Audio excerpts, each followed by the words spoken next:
Thank you very much, Jerome, for taking time out. I know it's very early morning in USA, and you have given us time to talk about sustaining climate crisis. You know, in Pakistan, we are going through it, and we are going through the post phase of climate crisis that happened in the form of very heavy rains, and that resulted in flood that has taken thousands of lives, thousands and millions of livestock was lost, food, I mean, all the crops are underwater.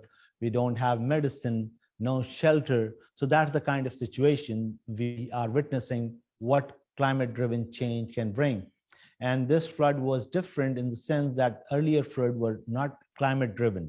This flood is climate-driven. So the first question is, what is futures literacy and how does it help us anticipate climate crisis? Well, there's a lot of terms: futures literacy, future-oriented understanding. I mean, there's a lot of words. Just like we have the word history, we talk about people having a sense of history, being a historical perspective. So in the same way that we do with history, we should have a sense of the future. The difference is you're supposed to know the truth of the past, or you're trying to. There's no truth of the future. There's just possibilities. So our job is to open up what are the possibilities. Now, I wrote about climate change as early as 1973 for an organization called the Committee for the Future, which was actually the first futures think tank that involved the public in their analysis. So they opened up from the previous classified think tanks or very closed-in think tanks. So what futures thinking helps you to do is to pay attention to things that are novel, that might make a difference. Like, for example, I remember when I was working with the Quakers, sort of a religious group, this most non-religious ideological group and still a religion called the Quakers. And they asked me to help organize the environmental movement in New England in 1971. And in the process, we looked around for people who knew something about environmental stuff.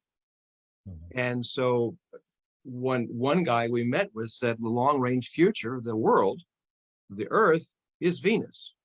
Well, that caught my attention. You know, it's a little hot in Venus. And he explained how the greenhouse effect, this is 1971. I didn't get around to writing about it until 73. But part of the idea is you have to be open to people who know different things than you know. I did not know about this when I talked to this guy. I said, wow, this is a big deal. And so part of futures orientation, futures literacy, is being opened and even actively searching for new things. Being aware that different disciplines, you don't have to know, let's say if you're a mathematician, you don't necessarily have to know all of Pakistan history, but you should have some sense of it. There's no reason you can't have some sense of it. You don't know everything about the human body, but you know enough of the human body to make sense of it. You know what's going on. So futures thinking and futures literacy, all that is an openness to new possibilities. Most people in the world are not. They say, this is the way it's been. This is the way it's always been, and this is the way it always will be. And they keep your brain in a box. That's the majority of the world. I don't care whether you're Asia, Latin America, Africa, Europe, that's the majority. What we want to do is open the mind to possibilities. So, I mean, that brings me to the second question, that is about emerging trends, strong signals, weak signals, mega trends. These are a number of terms that we find in future studies and future literacy. How do you scan for these signals? Well, one way the Millennium Project, the think tank that I lead, does this is we have what we call nodes. A node is a group of people, individuals, and institutions that are future-oriented people, and they're sort of keeping track of change in their area and their way of looking at the reality. And so we get information from all of these nodes around the world. and we pull it together and then feed it back, and they put it in different languages. And so the node is like this global local, or I can turn it this way, global local mechanism for keeping track of change. So that's one approach. Another approach is to ask yourself what's important. Everybody's got certain things they think is important to them. Doesn't matter what it is. And say, well, maybe I don't know who knows the most about that. Well, then do some Google searches or whatever. You start to find out, make a list of what you think is the most knowledgeable people or institutions or whatever it is, what knows the most about what you're interested in. And then figure out how to keep track of that on a regular basis. That's probably the easiest way to do it. And people should know this anyway. What is important to you, you should know. And two, who knows the most about that? You should know that. It's a reasonable thing for anybody to know. Another term is that we find is used future. And futurists usually advise people to be aware of used futures. Why is that? And how does that link to colonization of future? Now I see how you're using the word used. There's one guy that likes to use the phrase, use the future, which makes me uncomfortable. When people say they're using history, they use it usually to reinforce their ideology. Well, remember, the future stuff is to open the mind, not to close it on an ideology. Unless you've finished considering everything in the universe, then boom, you can close your mind. But in the meantime, you can be open-minded. People can, quote, use the future to influence your decision-making. For example, sometimes in my country, people used to have a car advertisement and they would show this beautiful lady next to it. So the guy goes, ooh, I get that car, I get the beautiful lady. Now, he's not cognitively thinking that, but like unconsciously, it's there. I'm a cool guy if I get. So that's a statement about the future. So the future is, whoever controls your view of the future controls your decision making. Advertisers know that. And so they manipulate what you think is, the future stuff with their product. That's how they advertise and sell products. Now, the thing that makes me uncomfortable about that is that they're selling you a car. Okay, that's their business. But when people do it in futures in general, then you're probably run down the slope of ideology saying this is the way. Now, we've got 8 billion people on the planet, and we don't have 8 billion ways, but we certainly have more than one. And we're going to have to learn how to create synergetic relationships with each other. How are we going to get along? Because technology is getting too powerful, too inexpensive, and too individualized, such that an individual acting alone can make a mess. We don't want to do that. So we're going to have to figure out how to get along so the idea of using the future for my ideology is going to lead to conflict. So we'd like to avoid that. And that brings me to the issue of climate justice. And in COP27 this time around, Prime Minister of Pakistan, Shehbaz Sharif, went there and shared the problems Pakistani people are facing due to this climate crisis.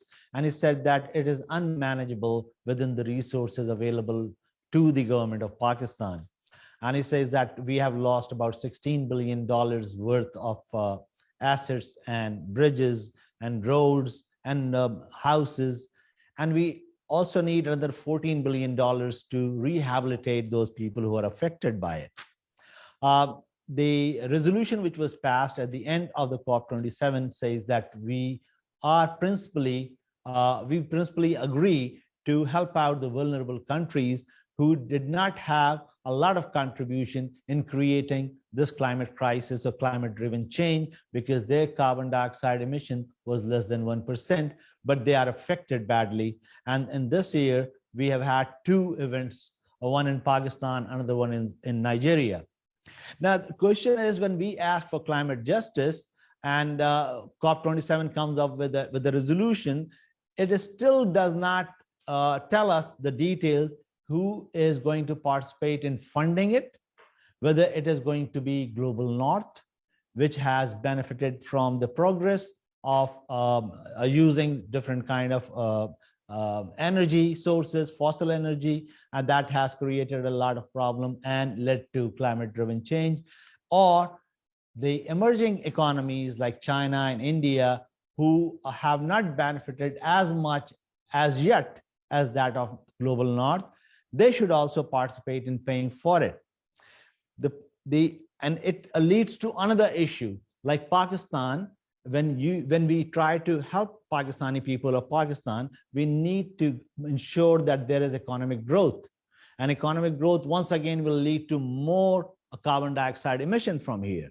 So how do you address climate justice, and how do you anticipate, when do you think would it be possible to get the fund for the vulnerable or the affected people in Pakistan and Nigeria, because they need help right now?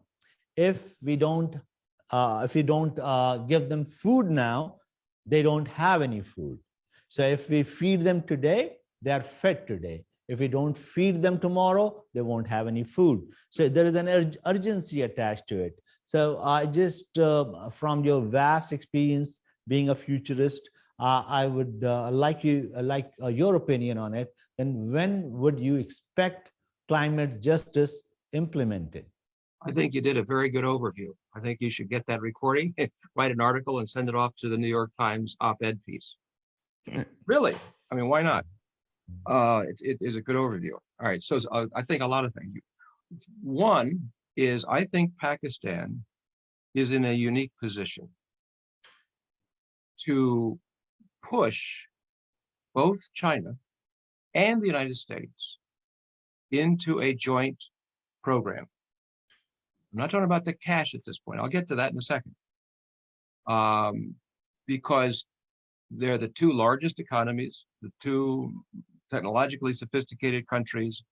So they have the capability to lead the world and the cash to lead the world. And they have the moral responsibility because the biggest impacts. Yeah. So that's one. I'd like whoever listens to your video here, I hope that somebody will do some quiet diplomacy with China and with the United States. Now, the Secretary General at that meeting in Egypt, which you referred to, said that the US and China should do a leadership thing. It was clear, it was to the point, it's essentially what I just said. And I didn't listen to every speech, but I didn't hear anybody picking up on the Secretary General's recommendation. I think that the Pakistani representative of the UN should reinforce that statement. I think it's a very good statement. So that's one. Two, yes, no question about it. The payments have to be made, period. Now, as you may know, USAID and others are already doing a lot of that in the World Food Program. It's in play, and it can be accelerated, no question, agreed. Now, a couple of things to think about here. The example can be like the cigarette industry. When the cigarettes were first manufactured, long time ago, we didn't even know about cancer relationship to it. So you can't really accuse the people at that time. But once they found out and then kept it quiet, that's not cool. And so they get sued. And now you have the cigarette companies paying money. I think you can do a similar thing with the oil industries and gas industries. Let's take, for example, Exxon as one of the large climate deniers, as they are called, global warming deniers. So if you say, okay, how much from when they found out until now, how many years is that? What, 50 years, 40 years, 30 years, whatever it is, it's a bunch of years, more than one. Then you say, okay, that's a bunch of years. Call that Exhibit A. Exhibit B, what percent of global warming is due to their particular sales and so forth? That's 1%, 2%, whatever that percent is. Then you can say, okay, how much damage? So then you can do a calculation to say Exxon should pay X every year or whatever, or some declining amount, some formula. That's a legitimate thing to do. And there is legal precedent for that kind of approach. So that's one. So I wouldn't just say governments have got to do it, because why should the average taxpayer be responsible? They are, because they're part of the consumption. And yes, so there's some responsibility. Yes. But there's also responsibility for the people who said, climate change is not real. That's morally not cool. Okay, so I would like to see if Pakistan supports the Secretary General's approach, and if speeches are made in the UN, that they also talk about exploring some formula to hold those entities, whether they're state-owned or private-owned or whatever, doesn't matter. Whatever is causing it, what's the part of their impact? If it's 0.0001, fine, then they pay 0.001 to that fund, right? So that's one of the ways of getting a lot of money that wasn't originally in the conversation during, at least that I saw, in COP27. Secondly, you have a lot of funds out there. We even were asked to evaluate the criteria for one called the Global Environmental Fund, sometimes called GEF, GEF, Global Environmental Fund. And if I remember correctly, the original idea was to give money to countries to address climate change that don't have enough money to address climate change. I mean, I think that's, your audience can correct me if I'm wrong, but this is part UNDP, part World Bank, and part UN Environment Program. That's got a lot of money. Has that money been sent to Pakistan? I don't know. Yes or no? It's a straight question. Did GIF give money to Pakistan to recover from the flood? Yes or no? If no, then why not? I mean, that could be an immediate thing, because there's a lot of money in that fund. So those are some of the things that I would stress. We have to. Another thing I would say that a lot of people don't know. Everybody in the world essentially is aware that the world's getting warmer. They're also aware that that warmness heats the ocean a little bit, so the ocean expands. Not only the melting, but also the expansion, both. And that puts salt water into Bangladesh and other places, and knocks out the water tables. Yeah, people are aware of that. And we can do saltwater agriculture, by the way. Repeat, we can do saltwater agriculture. Money should be invested into saltwater agriculture big time right now, because you can't turn this thing around in a year, but you can invest into saltwater agriculture now. People are also aware that the temperatures are going up. And you say, well, we can address that with more air conditioning. Well, of course, that puts more green. It's a vicious cycle. All right. But we'll still do that, which will still be a problem, but we'll still do that. Because obviously, you may remember in France a few years ago, a whole lot of people started dying in France some summer because of big shock. Okay. So these is what people think is the deal, but there's a bigger deal behind it. When the oceans, you may have heard sometimes, your listeners might probably, that as you change the acid level, the pH level, and you change the temperature, you change the currents that move a little bit. And as you change these currents, they can slow down. One of the things these conveyor churning of the ocean does, it takes oxygen from the surface and it brings it down to the bottom. All right. Now there's certain organisms down there that like the oxygen and everything's fine, everything's good. But there's certain organisms that don't like the oxygen and they can't grow. So when the ocean slows down on these, that means the oxygen doesn't get down there and a different microorganism starts to grow. That's the organism that grows without the oxygen, and it'll grow worldwide, not just one part of the ocean, but it starts to grow around the whole ocean. Because as the ocean gets dead, so to speak, with less oxygen, then these organisms grow. Now, this is not likely to happen, assuming that we continue to be stupid. This would probably happen when we get up to about 1,000 parts per million. Right now, we're a little bit over 400, and all these speeches, all these treaties, the level keeps going up, going up. As your friendly futurist, we've got to say, well, what turns it around? I mean, if nothing is turning it around, then then you have to forecast it's going up. So one possible future around 2125 or so is hitting 1,000 parts per million. We do that, we stop the ocean currents. The oceans don't get the oxygen. A lot of things happen in the ocean that's not pleasant, but those little organisms start to grow. Here's the important part I want your listeners to know. As those little organisms die, they release a gas, hydrogen sulfide. Hydrogen sulfide is that horrible smelling things. If you go to a swamp, because it's the water there doesn't have the oxygen either in a swamp, right? So these little organisms grow in a swamp, and it can smell that. It doesn't smell good. All right, that's what can happen to the oceans. Now, you smell it, it doesn't kill you because it's a small amount.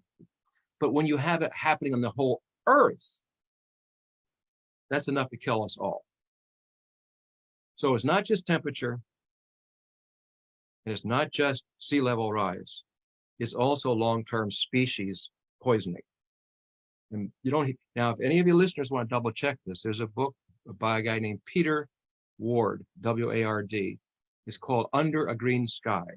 And he explains the whole chemistry of the thing. It's a bit complex, but you can skim through it and you get a sense, oh, I didn't know about that one. So I think it's important because we haven't slapped enough of human civilization to wake up.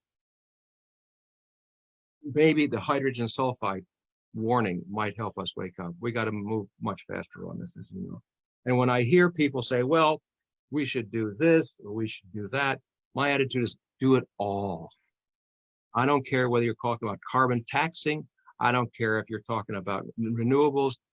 Do it all. And I'll tell you, one of the important things I would add as your friendly neighborhood futurist is we look at the timed impact, not just simply the cost effect, but it's cost effect, time to impact. If you have a good idea, let's say like changing to electric cars and then producing electricity from some renewable source, all right, how many years is that going to take to get enough cars replacing the other ones? An average car goes 17 years. One owner buys it, and but the whole cycle is about 17 years. Well, that means we did everything perfectly. At best, we're starting to have an impact in 17 years, right? But it probably will be longer than that. So you have to look at each of these categories and say how much time to impact if you're lucky, how much time to impact if you're not lucky, and then what's a middle forecast. That's a reasonable thing to do. Now, in my view, because as I mentioned, I wrote about this over 50 years ago, one of the best cost-effective time to impact, key word here is time to impact, is producing meat without animals. Your listeners can look at a Google search on FAO, Food and Agricultural Organization, 2006. Is a study that compared the livestock industry with the transportation industries. And according to their study, the livestock industry is actually in total, not just parts out of cows' bottoms, that's a small part of it, but the whole industry as a whole, how much impact? It turns out livestock industry actually contributes more greenhouse gases than transportation. That's a shock. Now, why have we heard about it? Well, it's easy to say you have to get a different car. You have to do a different thing, but I have to change? What? I have to change what I'm eating? Well, you don't necessarily, because you can still have meat. The question is how you have the meat. What we eat is muscle, and that comes from genetic material, creating new muscle all the time.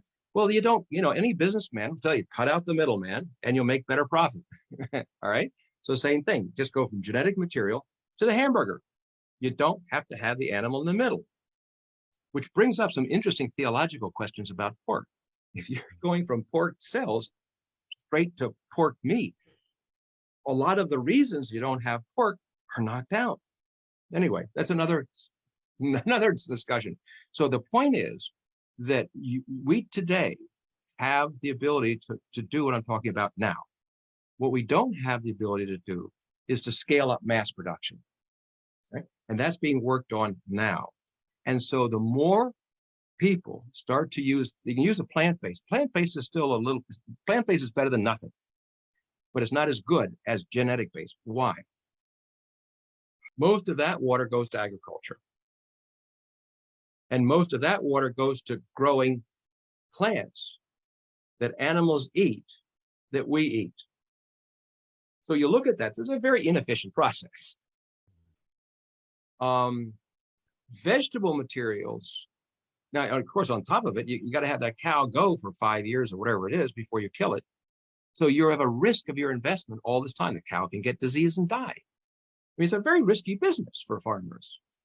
And you don't get return on investment very fast. Whereas if you're producing meat directly from genetic material, and once your process is going, you're getting return on investment every day. And it's more predictable, more reliable, and more decentralized. You don't have to import meat from Texas. You can just produce it locally. Now, when you have the vegetable-based meat, which is still better than nothing, now this is why I'm saying it's not quite as good as what I'm saying, because the vegetable meat, you still have to use all that water and all that land to make all that vegetable-based meat-like material. So ideally, and I think a lot of meat eaters would really prefer to have real meat, pure meat, rather than vegetable meat. So there is one of the most cost-effective ways to affect the whole world. And yet I did not hear one word about that in Egypt at the conference, not one word. And I think it is the most cost-effective, time to impact method we have. Another question is about hope. Considering a COVID-19 that has weakened global economy, we are seeing recession in the USA. We are expecting a global recession as well. And we are witnessing a number of climate-driven changes, crises happening around the world, which we are expecting to increase in number and scale. And with that, when we say that these people or these countries which are affected by climate change should be supported, should be funded, if the world does not have money and we have these climate-driven changes happening more frequently on a larger scale, how hopeful you are that we would be able to deal with climate crisis at all? Well, first of all, when you say about having no money, the vast majority of the world is not in governments. I mean, we keep thinking that government's got all the money. No. The private sector investment systems of the world, that is where the majority of the money is. Now, there's a guy from India, originally, he's in London now, Ketan Patel, hope he doesn't mind my saying this. He has a Pacific Investments or Pacific something or other investment. He used to be with some of the big investment companies. And he's now trying to get the big investment companies of the world to start to shift their portfolio, to start to not only do prevention stuff, but also recovery stuff, because they're businesses. They're still businesses, And so how can you have the major muscle of the money of the world, again, not governments, but private investment systems, the major muscle shift over? Like, for example, when a foreign investment company wants to come to Pakistan, I think it'd be fine if Pakistan said, by the way, what percent of your profits are invested into improving the situation rather than just making the product? 1%, 5%, 2%, 12%. And then they can say, well, this other company wants to come in and do the same thing. They've just said 5%. Are you going to do less? So you can manage this sort of stuff. So I think one of the big errors that has been done, we have not focused enough on the decision criteria for large investment houses, how you invest your money. Yes, you want to have return on cash, true. But If you got two things, one can help the environment and one can't, and they both return the same, then that should be a judgment. That should be just straightforward. So that's part of the paying thing. You may remember, well, you may have read about the financing of World War II. The United States put a lot of money into that, to the British, the French. By the way, also the Russians, they never always acknowledge that. There's really a lot of money. And we were like, in debt up to our eyeballs. And then we even after the war, even while we're in this gigantic debt, we said to the soldiers coming home, I said, we'll give you a free college education. Bam, the economy grow you take a look at the growth of the United States. After World War II, it went like crazy. Well, some people say that one decision alone helped because you started a whole lot of people that had been, shooting people in Europe now are like getting their brains educated to be productive. When you have that many people all of a sudden being productive, you change the percent of education in the country. And bingo, what happened? They did quite well. So I would say that yes, it doesn't matter if you say they don't have it. You can go into debt if what you're investing in returns investment. I mean, a householder who buys a house is in big debt, but he's got an asset. With the World War II, our assets were our brains. We invested into our asset.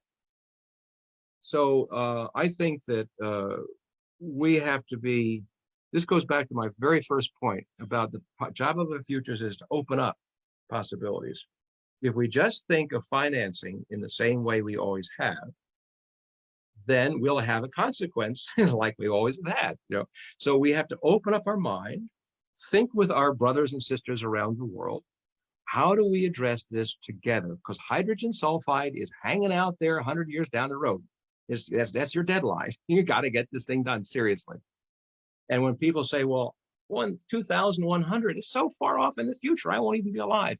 Yeah, but while we've been talking, babies have been born who will see the year 2100. Look at your life expectancy. Look at your changes, your averages. Most children, majority of children born as we were speaking, will live to see the year 2100. So we should at least care for our babies, if not for ourselves, right? Absolutely. And that brings me the most difficult question. In fact, I asked this question to Real Miller during this the interview series that I'm doing right now. I also asked that to John Sweeney, another chair of future literacy. And I keep asking this difficult question because I'm trying to make sense of it myself too. How does anticipation of future literacy helps a woman who is affected by this climate change? She does not have any kind of resources available. She does not feel any kind of hope for her and for her family. She does not feel that she has any agency. In that kind of situation, how does future literacy or anticipation skills is going to help her? If your life is a cycle, there's nothing new under the sun. Right? And that's what a cycle is. It just repeats itself. So somehow you have to get out of that cycle. Now the question is, maybe it's too difficult to get out of that cycle, but maybe not for everybody. So that's one part of the answer, is opening up the mind for those who can break out of the cycle, to encourage them to do so. The other is the larger question of the country that creates or should or is involved in addressing at some point that woman. Okay. I give you South Korea. This is a story that's not well known. Park Chung-hee, as you know, was a dictator and not always the friendliest guy to everybody. But he produced what has been called the greatest economic miracle in history. This guy was a school teacher. Is it believable that a school teacher created the best economic miracle when the top minds around the world have been trying to do the same thing and never done as much as he's done? Well, that's one view. Another view is there was a guy named Herman Kahn, spelled as I mentioned before, who gave you scenarios and a bunch of other sort of future stuff out of the Rand Corporation. And was the U.S. Independent thinker on trying to prevent World War III. It was his main job. Well, there was this argument between capitalism and communism. And South Korea and North Korea in the 50s was the drama. So he took it upon himself, with some support, to work with the South Korean president on thinking about moving open the mind. And they had to figure out to break the cycle for women carrying the water, for example, literally the example you're talking about. And if you look at the history, there was this whole program that South Korea put in that would change the environmental work. They put in water systems, changing the roof structures, because the roofs, you got to keep changing the roofs. You're in mud huts at that time.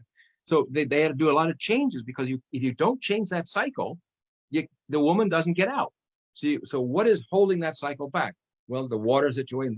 You look at all the points in the circle. And that's where the big systems like the governments and foreign investments can figure out, how do I penetrate that circle, right? Now, the reasons you've never heard this is because the people who don't like Park Chung-hee don't want to be reminded that he caused an economic miracle. And the people who do like him don't want to hear that some outside futurist helped him. One of the key smartness of the South Korean president was, don't just have the futurists come in and give a speech and leave. Hang out with them. That's what he did. The president, Herman, right around Seoul is these mountains, they got these retreats. They would hang out and talk and think and drink and all that sort of stuff, so that he got it into his being. Because when you got a decision, you don't say, oh, call up Herman. No, you make a decision. You're making decisions as a decision maker all the time. So it's got to be in your being. And you don't get it from a speech. You get it by culture, by thinking with a person. How does the mind work? What are the ideas and all that? So that he becomes a future-oriented thinker. That, again, that's going back to opening up the mind, so that he could think of new possibilities that normally would not have been thought of before.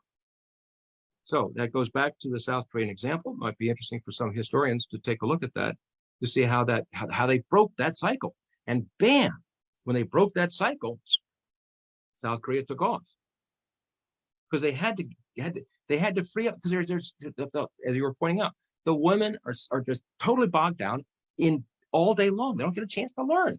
Well, then you got to get those things automated. Got to get those things done. So then she and he both have a chance to get an education, and then to make, again, like the United States, investing into the brain to learn more and to grow more.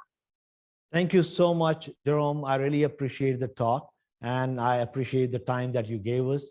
It was wonderful, and we'll play this out for our audience, and we'll have a question and answer session. I hope your talk will help them understand how to anticipate better. Appreciate.